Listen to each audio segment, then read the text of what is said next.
সংস্কার শেষ না হওয়ায় প্রায় ৩.৫ বছর ধরে কোনো ম্যাচই গড়ায়নি দেশের ফুটবলের প্রধান মাঠ বঙ্গবন্ধু স্টেডিয়ামে। এই ঘাটতি পূরণে তাই ঘরোয়া ফুটবল লিগের শীর্ষ আসরের বেশিরভাগ ম্যাচই হচ্ছে ঢাকার বাইরে মানহীন ভেন্যুতে। এ নিয়ে হতাশা জানিয়েছিলেন স্বয়ং বাফুফের সভাপতি।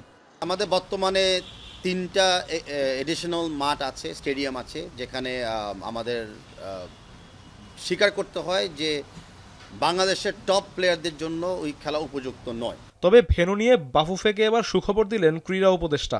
জানালেন লম্বা সময়ের জন্য চট্টগ্রামের এম এ আজিজ স্টেডিয়াম ব্যবহারের অনুমতি পেয়েছে ফুটবল ফেডারেশন।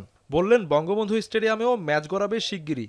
এটা আমাকে লাস্ট যে কমিটমেন্ট করা হয়েছিল যে ডিসেম্বরের মধ্যে এর কাজ শেষ হয়ে যাওয়ার কথা।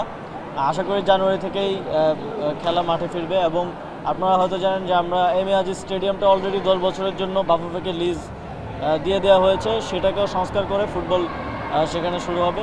নানা ধাপ পেরিয়ে ফিফার কাছ থেকে লাল সবুজ জার্সি গায়ে জড়ানোর অনুমতি পেয়েছেন হামজা চৌধুরী।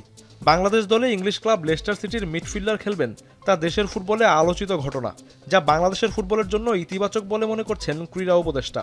এটা একটা শুরু, যে যারা ডায়াসপোরা বিভিন্ন দেশে খেলেন, বিভিন্ন ক্লাবে খেলেন, তাদের বাংলাদেশে আসার ক্ষেত্রে, বাংলাদেশে খেলার ক্ষেত্রে হামজা চৌধুরীর ইনক্লুশনটা একটা তাদের জন্য একটা আশা সঞ্চার করবে বলে আমি মনে করি। এসকে শাওন, এখন, ঢাকা।